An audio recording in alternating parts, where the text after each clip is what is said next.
Egypt دنیا کی پہلی بڑی سپر پاور فرعون کی سٹی. اسی ایجپٹ کے بارے میں آپ صلی اللہ علیہ وسلم نے اپنی وفات سے پہلے کلیئرلی بتا دیا تھا کہ تم مسلمان ضرور ایک دن ایجپٹ کو فتح کرو گے, لیکن یاد رکھنا جب تم ایجپٹ کو فتح کرو تو وہاں کے عام لوگوں کے ساتھ نیکی سے پیش آنا, کیونکہ وہ تمہارے رشتہ دار ہیں. ناؤ آپ صلی اللہ علیہ وسلم کی وفات کے کچھ ہی عرصے بعد مسلمانوں نے عمر بن خطاب کی لیڈرشپ میں رومن اور پرشین امپائر کو ہرا کر ان سے یہ سارے علاقے فتح کر لیے. لیکن جیسے ہی مسلمانوں نے یہ سارے علاقے فتح کیے, اچانک یہاں پر ایک بہت بڑا مسئلہ ہوا. ان نئے علاقوں میں ایک بہت ہی خطرناک بیماری طاعون ہر طرف پھیل گئی, جس سے مسلمانوں کی سپیڈ تو ختم ہو ہی گئی, لیکن اس بیماری سے مسلمانوں کے سارے بڑے جنرلز شہید ہو گئے. اور نئے جنرلز کو چانس ملا کہ وہ آگے آ کر مسلمانوں کو لیڈ کر سکے. تو اب ان بڑے جنرلز کے شہید ہونے کی وجہ سے حضرت عمر نے ان علاقوں میں نئے جنرلز لگائے اور یہاں پر مسلمانوں کا آرمی چیف عمر بن عاص رضی اللہ تعالیٰ عنہ کو بنایا. عمر بن عاص کے آرمی چیف بننے کے بعد آہستہ آہستہ یہ بیماری ختم ہو گئی, اور جب حضرت عمر کو مدینہ میں اس کا پتہ چلا تو وہ خود حالات کو کنٹرول کرنے کے لیے مدینہ سے مسلمانوں کی فوج کی طرف گئے.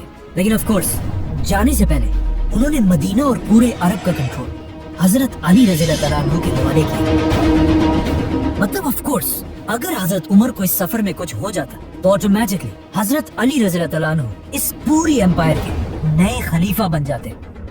جیسے ہی حضرت عمر سیریا پہنچے, وہاں ان کی ملاقات نئے آرمی چیف عمر بن عاص سے ہوئی, اور انہوں نے خلیفہ عمر کے سامنے ایک نیا زبردست پلان رکھا کہ اب ہمیں رکنے کی بجائے ایک نئی دنیا کی طرف جانا چاہیے, ایجپٹ. اور وہ ایجپٹ کیوں؟ مسلمان تو رومن امپائر کے کیپٹل کی طرف بھی جا سکتے تھے, کیونکہ ایجپٹ کوئی عام علاقہ نہیں تھا, اور پچھلے ہزاروں سال سے ایجپٹ دنیا کے سب سے رچ علاقوں میں سے ایک تھا, جس کی طاقت کو قرآن میں بھی بار بار ایکسپلین کیا گیا ہے. لیکن آخر ایجپٹ اتنا پاورفل بنا کیسے؟ آج سے 5000 سال پہلے دنیا کے حالات کچھ ایسے تھے کہ دنیا کی سب سے امپورٹنٹ چیز صرف ایک ہی تھی, پانی.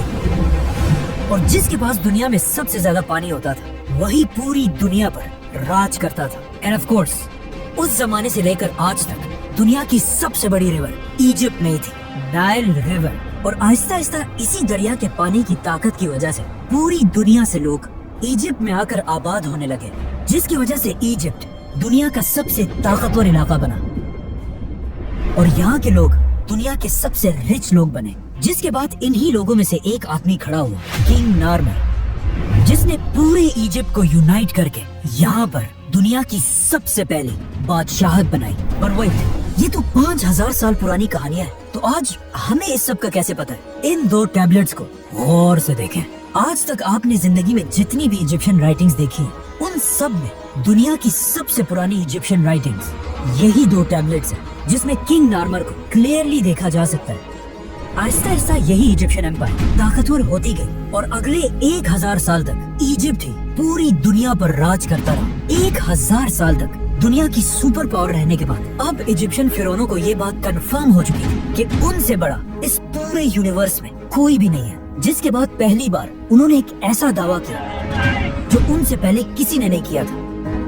ایجپٹ کے فرعون نے اپنے آپ کو بادشاہ نہیں بلکہ خدا کہا, اور ان فرعونوں نے ایجپٹ میں ایک ایسا ریلیجن بنایا کہ فرعون تو دنیا میں ایک خدا ہے, لیکن تم عوام صرف اور صرف تبھی جنت جا سکتے ہو جب تک تم اپنے خدا فرعون کے غلام رہو, تاکہ کبھی بھی ایجپٹ کے لوگ فرعون کے خلاف بغاوت نہ کر سکے. تو اب پورا ایجپٹ فرعونوں کی عبادت کرنے لگا. لیکن آہستہ آہستہ ان فرعونوں کے ریلیجن میں بھی کچھ چینجز آنے لگے. جسم اس کے مرنے کے بعد بھی ہمیشہ کے لیے ٹل دی اینڈ آف ٹائم بالکل ٹھیک ٹھاک رہے. تو اب ان فرعونوں کی آپس میں ایک ریس سٹارٹ ہوئی کہ کون اپنے جسم کو ہمیشہ کے لیے سیف رکھ سکتا ہے. تو اب فرعون اپنے جسموں کے ساتھ ایکسپیریمنٹس کرنے لگے, جس سے دنیا میں پہلی بار ممیز کا کانسیپٹ آیا. تو اب جیسے ہی کوئی فرعون مرتا تھا تو اس زمانے کے سرجنز سب سے پہلے اس فرعون کے جسم سے سارا خون نکال لیتے تھے, اور اس کے بعد اس فرعون کی ناک میں کنڈا ایک ہک ڈال کر اس کے دماغ کو اس کے ناک سے ہی باہر کھینچ لیتے تھے.